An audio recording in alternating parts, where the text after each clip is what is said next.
అధిక బరువు అనేక సమస్యలకు కారణం. సాహితీ యోగా ఆన్లైన్ క్లాసులో జాయిన్ అవ్వండి.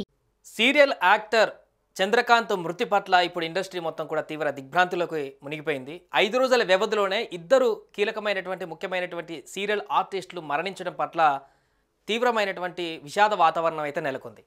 పవిత్ర జయరాం ప్రమాదంలో మరణించినటువంటి తర్వాత తాజాగా చంద్రకాంత్ వ్యక్తి పవిత్ర చనిపోయినటువంటి విషయాన్ని జీర్ణించుకోలేక తీవ్ర డిప్రెషన్లోకి వెళ్ళిపోయి ఆ బాధను తట్టుకోలేక తను కూడా నిన్న రాత్రి సూసైడ్ చేసుకున్నటువంటి విషాదమైనటువంటి ఘటన ప్రస్తుతం తెలుగు టెలివిజన్లో తీవ్ర విషాదాన్ని నింపింది. సో దీనికి సంబంధించి పవిత్ర జయరాం మరణించినటువంటి ప్రమాదంలో మరణించినటువంటి తర్వాత ఈ 5 రోజు వ్యవధిలో చంద్రకాంత్ ఏం చేశారు, డిప్రెషన్లో ఉండి తను ఎవరెవరికి కాంటాక్ట్లో ఉన్నారు, చనిపోవడానికి కొంతకాలం వరకు కొన్ని గంటల వరకు కూడా ఎవరితో కాంటాక్ట్ అయ్యారు, ఏం మాట్లాడారు అనేటువంటి విషయాలకు సంబంధించిన చర్చ ప్రస్తుతం కొనసాగుతుంది.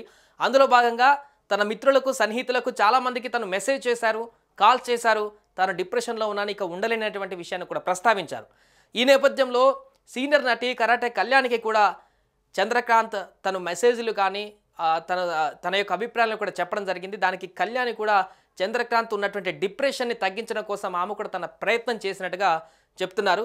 సో దీనికి సంబంధించి మనం మాట్లాడదాం, కరాటే కళ్యాణితోనే నేరుగా మాట్లాడేటువంటి ప్రయత్నం చేద్దాం. అసలు చంద్రకాంత్ మృతి చెందడానికి కొన్ని గంటల ముందు వరకు కూడా కానీ దానికంటే ముందు రోజు కానీ ఎలాంటి పరిస్థితుల్లో ఉన్నారు, ఆయన చివరి మాటలుగా ఏం చెప్పారు, ఎందుకు ఆత్మహత్య చేసుకోవాల్సి వచ్చిందనేటువంటి విషయాన్ని కూడా మాట్లాడేటువంటి ప్రయత్నం చేద్దాం. సో కళ్యాణ్ గారు మీరు చెప్పండి, లాస్ట్ చంద్రకాంత్ తను లాస్ట్గా మెసేజ్ మీకు ఏం చేశారు, డిప్రెషన్లో ఉన్నప్పుడు తన యొక్క మాట్లాడినప్పుడు మీకేమనిపించింది?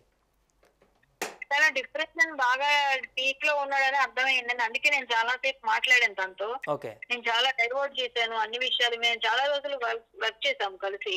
ఓకే, సీరియల్ లో నాకు అంటే నేను విలన్ అన్నమాట. అప్పుడు అబ్బాయి అసిస్టెంట్ గా ఉండే క్యారెక్టర్ చేసేవాడు. ఏ సీరియల్ చేశారండి మీరు? మేము ఈ 3 చేసేవాడిని. అంతకు ముందు ముత్యాల ముగ్గు ఇట్లా కొన్ని సీరియల్స్ చేస్తున్నాను నేను. ఓకే, ఇద్దరు కలిసి చేసినారు. కలిసి చేసామండి మేము. మా టైం మంత్రం ముత్యాల ముగ్గు ఏవో 2-3 సీరియల్స్ చేసాం పేర్లు వదిలేస్తే.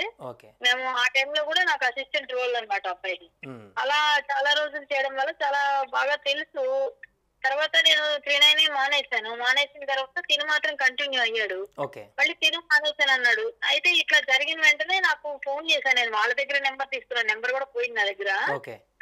నేను ఆ నెంబర్ తీసుకొని మాట్లాడా, ఎలా ఉన్నావు ఏంటి, కష్టం ఉన్నప్పుడు పలకరించాలని చేశానయ్యా, ఎలా ఉన్నావు ఏంటి, బానే ఉన్నావా ఏంటి, నువ్వేం డిప్రెషన్కి వెళ్ళకు, ఇలా ఆలోచించుకుని మాట్లాడాలనిపిస్తున్నాయని చెప్తే కూడా లేదంటే నేను బతకను అని చెప్పి మెసేజ్ చేశాడు నాకు. అంటే ఇప్పుడు పవిత్ర గారి యాక్సిడెంట్ లో మరణించిన తర్వాతే మరలా మీరు కాంటాక్ట్ లోకి వెళ్ళారు ఆయనకి?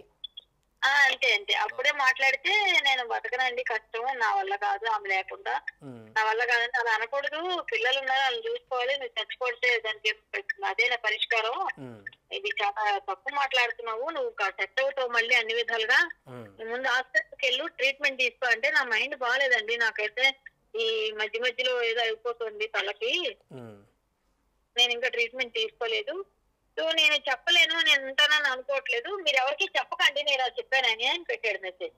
ఓకే, అంటే ఇప్పుడు తనకు ఒక కుటుంబం ఉంది, పిల్లలు కూడా ఉన్నారు, ఆయన పవిత్రతో తన ఒక రిలేషన్ లో ఉన్నారు, ఇది ఇండస్ట్రీలో అందరికీ తెలుసా అండి అంతకుముందే? అంటే పెళ్లి అయిందని తెలుసో లేదో నాకైతే తెలుసు, ఎందుకంటే నన్ను పెళ్లికి పిలిచాడు. సేమ్ కమ్యూనిటీ మాది అబ్బాయిది, దానివల్ల మేము కొంచెం మాట్లాడుకునే వాళ్ళము చాలా విషయాలు. సో ఏంటంటే అబ్బాయి పెళ్లికి నన్ను పిలిచి నేను ఆ టైంలో వెళ్ళలేకపోయాను. ఓకే, ఎవరు శిల్ప గారితో ఆయన పెళ్లికి? అవును, ఆ పెళ్లి మెయిన్ పెళ్లి ఫస్ట్ పెళ్లి అయినప్పుడు పిలిచాడు నన్ను, నేను వెళ్ళలేదు. అది తర్వాత నన్ను చాలా సార్లు అన్నాడు, మీరు మాకెందుకు వస్తారండి, మా పెళ్లికి మా ఇంటికి ఎందుకు వస్తారు, మీ పెద్దోళ్ళు మీరు అని అట్లా అంటే, అలా అంటావేంటి, అలా అనకు బాబు, మాకు అలా ఏం లేదు, నాకు కుదరలేదు అంటే సరే పిల్లల పెళ్లికి వస్తారు అన్నట్టు నేను కామెడీ చేసేదాన్ని. ఓకే, 2 పిల్లలు అబ్బాయికి మంచిగానే ఉండేవారు. తర్వాత ఈమెతో రిలేషన్ ఇదైనాక వాళ్ళతో బ్రేకప్ అయిపోయింది అక్కడ. ఇప్పుడు మరి కలుస్తున్నారు ఏంటంటే తెలియదు. మొన్న కూడా చెప్పాడు ఏంటంటే అంతా అప్పచెప్పేసి వచ్చేసానంటే వాళ్ళు బాగానే ఉంటారు, ఈ పాప అమెరికా వెళ్ళిపోతుంది, నేను వీళ్ళని చూసుకోవాలి, నేను స్ట్రాంగ్ గా ఉన్నాను అలా అన్నాడు. మళ్ళీ ఏమో నిమిషానికి ఒక నిమిషం నేను చచ్చిపోతానన్న మంచి నేను బాగానే ఉంటానండి అనేవాడు. సర్లే సెట్ అవుతాడు అనుకుని అంత సీరియస్ తీసుకోలేదు. తను చెప్పినా కూడా ఏముంది, ఎవరైనా బాధలో ఉన్నప్పుడు అలాగే మాట్లాడతారులే అనుకున్నాను నేను. నేను నిన్న వైజాగ్ మొన్న ఈవినింగ్ లక్షవారం అంటే వర్షం పడుతున్నప్పుడు బయలుదేరాను నేను. అప్పుడు బయలుదేరి వచ్చినప్పుడు తను నాకు ఏంటంటే మళ్ళీ నిన్నంతా నేను జర్నీలో ఉండే ఆ రోజు నైట్ మరి చేయలేదు, జర్నీలో డిక్లేర్ అయింది. వచ్చిన తర్వాత నేను ఈవినింగ్ చేద్దాం అనుకున్నాను. నేను ఎలా ఉన్నాడు ఏంటో నేను మాట్లాడలేదు, మొన్న ఒకసారి మాట్లాడదామని. నైట్ ఈ న్యూస్ వచ్చేసింది. నేను 9:30కి చేద్దాం అనుకున్నాను, చేయలేకపోయాను. 10 o'clock నాకు న్యూస్ వచ్చింది. ఇప్పుడు వాట్సాప్ లో కొన్ని చార్ట్స్ పెట్టారు కదా, అవి మీతో చేసినాయనండి చంద్రకాంత్ గారు? నేనే మాట్లాడానంటే ఓకే. తను నాతో 3 రోజుల నుంచి మాట్లాడాను. నేను తన్ని డిప్రెషన్ బాగా డీప్ గా ఉన్నాడని నన్ను బయటకు తేవాలి అని నేను అన్ని విషయాలు మాట్లాడాను. మీరు ఎందుకు ఈసారి అప్లై చేయలేదని అడిగాడు. మీరు పొలిటికల్ గా వెళ్తారు అనుకున్న విచారి మంచి టైం కదా మీరు ఎందుకు కొట్టేశారు అని. లేదు ఇంకా టైం తీసుకోవాలి, కొంచెం ఇంకా చాలా అనుభవం రావాలి, చాలా తెలుసుకోవాలి, అంత తొందర ఎందుకని ఆ విషయాలు మాట్లాడాడు. తర్వాత వైజాగ్ లో వేరే ప్రాపర్టీ గురించి వేరే వాళ్ళ మావయ్య ఆ విషయాలు మాట్లాడాడు. నేను వైజాగ్ వెళ్తున్నానంటే ఆ విషయాలు అవతల వ్యక్తి కూడా యాదవ్ అనమాట. మాకు తెలుసు అనమాట, అవతల డాక్టర్ అది హాస్పిటల్ కూడా మా బావగారు కొన్నారు. నేను అది ఆప్షన్ లో తీసుకున్నాము, అది వెళ్ళిపోయింది. ఆప్షన్ కి మేమే ఫండింగ్ చేసాము, మా మావయ్య చేశారు, మా మావయ్య ఏదో చెప్పాడు. ఆ విషయం మాట్లాడాలంటే సరే అయితే వేరే డాక్టర్స్ చెప్తాంలే, ఇక్కడ మీరు కూడా తీసేస్తా ఉంటారు కదంటే ఆల్రెడీ అయిపోయిందండి, నన్ను సిట్టింగ్ కూడా రమ్మంటారు, నాకు హెల్త్ బాగాలేదు, నా ఆర్టిస్ట్ నేనే ఆపుకున్నాను చేయలేదు అని చెప్పాడు. ఈ ఇష్యూ తర్వాత వెళ్ళలేదు నేను, లేకపోతే నేను వెళ్ళాల్సిన వైజాగ్ అంటే ఇక్కడ ఏమైనా అవసరం అయితే చెప్పలే మన వాళ్ళతో చెప్తాము అని చెప్పా. నేను వైజాగ్ వచ్చిన తర్వాత కలుస్తానని చెప్పాను. ఈలోగా ఈ వార్త వింటానని అనుకోలేదు. అసలు ఇంత అంటే అది తగ్గుతుందిలే బయటకు వస్తాడు అనుకుని ఎంతో ప్రయత్నం చేసాం. ఒక మనిషి కష్టాలు బయట ఎవరికో చేస్తాం తెలిసిన వ్యక్తి కదా అని ఏదో అబ్బాయి కొంచెం మాట్లాడేలాగా అనమాట. కళ్యాణ్ గారు ఒకటి అంటే ఈయనకు కుటుంబం ఉంది, పిల్లలు ఉన్నారు, ఇన్ని బాధ్యతలు ఉన్నాక కూడా పవిత్ర అనేటువంటి ఒక ఆమె కోసం ప్రేమ కోసం ఇంత తీవ్రమైనటువంటి నిర్ణయం తీసుకునేటువంటి అంత సెన్సిటివ్ పర్సన్ ఆయన. మీకు ఆ గతంలో పరిచయం ఉంది కాబట్టి ఆయన మనస్తత్వం గురించి మనం మాట్లాడుకో అంత సెన్సిటివ్గా ఉన్నటువంటి వ్యక్తి.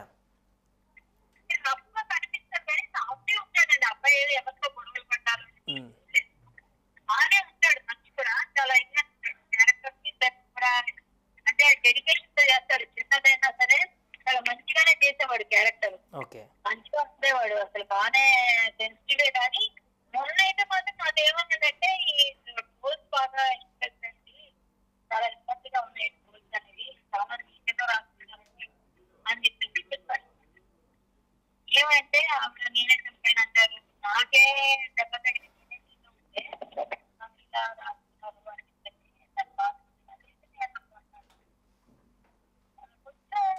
బాగా డిప్రెస్ అయ్యేది. ప్రేమ అనేది ఎప్పుడు ఎలా ఉంటుంది, ఆ అమ్మాయి కోసం అబ్బాయికి ఏం చేస్తే మనం ఎలా చెప్తామండి, మనం చెప్తాను మనం చెప్పలేం కదా. అబ్బాయికి అబ్బాయికి నచ్చింది, వాళ్ళు ఏదో ఇది అయ్యారు, అబ్బాయికి నచ్చలేదు డైవర్స్ తీసుకున్నాడా డైవర్స్ తీసేసుకుంటాం, ఇద్దరు పెళ్లి కూడా వేసి ఇంక అనౌన్స్ చేద్దాం అనుకున్నాము, ఇంక బయట చెప్పలేదు అంటే మేము క్లియర్ గానే అందరికి చెప్తున్నాము అని చెప్పారు. ఇప్పుడు అఫీషియల్ గా వీళ్ళిద్దరికి పెళ్ళైందా అండి కళ్యాణ్ గారు? ఈ పవిత్రకును చంద్ర చెప్పాడు, నాకు చేసుకున్నాను చెప్పాడు. మరి నాతోనైతే చెప్పాడు చేసుకున్నావు అంటే చెప్పాడు, అడిగాను పెళ్లి చేసుకున్నాను లేకపోతే నింటున్నాడంటే చేసుకున్నానంటే చెప్పాడు. ఆమె కూడా చెప్పింది నాకు మా హస్బెండ్ చేస్తూ ఎందుకంటే కొన్ని మధ్య సీజన్ లో ఒక షోకి మేము కలిసి చేసాం అన్నమాట, ఒక సాంగ్ లో పర్ఫార్మెన్స్ చేసాం ఆవిడ నేను. ఆ టైంలో పవిత్ర నేను డాన్స్ చేస్తున్నప్పుడు స్టేజ్ మీద మాట్లాడేటప్పుడు మా ఇద్దరు పైరమల్ కూర్చొని మాట్లాడుతున్నప్పుడు ఆమె నేను మాట్లాడేటప్పుడు చెప్పింది చేసుకున్నాను నేను. తను కూడా చెప్పింది పెళ్లి చేసుకున్నానని చెప్పింది మా హస్బెండ్ చంద్రు అంటే అమ్మ ఏ చంద్రు అంటే మీతో కలిసి చేశాడు కదా చంద్రు అంటే అమ్మ నాకు తెలియదమ్మా అన్నాను. అప్పుడు దాకా నాకు తెలియదు విషయం. రైట్, థ్యాంక్ యూ అండి కళ్యాణ్ గారు. సో మొత్తానికి అది చంద్రకాంత్ అదేవిధంగా పవిత్ర వారు మ్యారేజ్ చేసుకున్నట్టుగానే చెప్తున్నారు. కళ్యాణ్ గారికి అంతకుముందు కలిసినప్పుడు సందర్భంలో చేసుకున్నట్టుగా చెప్తున్నారు.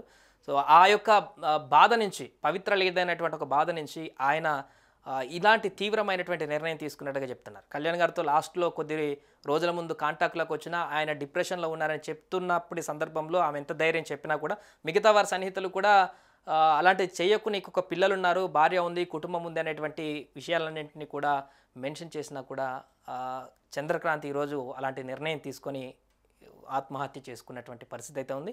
ఏదేమైనా కూడా తాజాగా ఆయన లాస్ట్ డిప్రెషన్లో ఉన్న కొద్ది రోజుల పాటు మాట్లాడినటువంటి విషయాలు, ఆ మాట్లాడినటువంటి వ్యక్తుల నుంచి చెప్తున్నటువంటి అంశాలు అయితే ప్రస్తుతం కొంత చర్చనీయాంశంగా మారుతున్నాయి. సుమన్ టీవీలో మీ పర్సనల్ అండ్ బిజినెస్ ప్రమోషన్స్ కోసం కింది నెంబర్కి కాంటాక్ట్ చేయండి.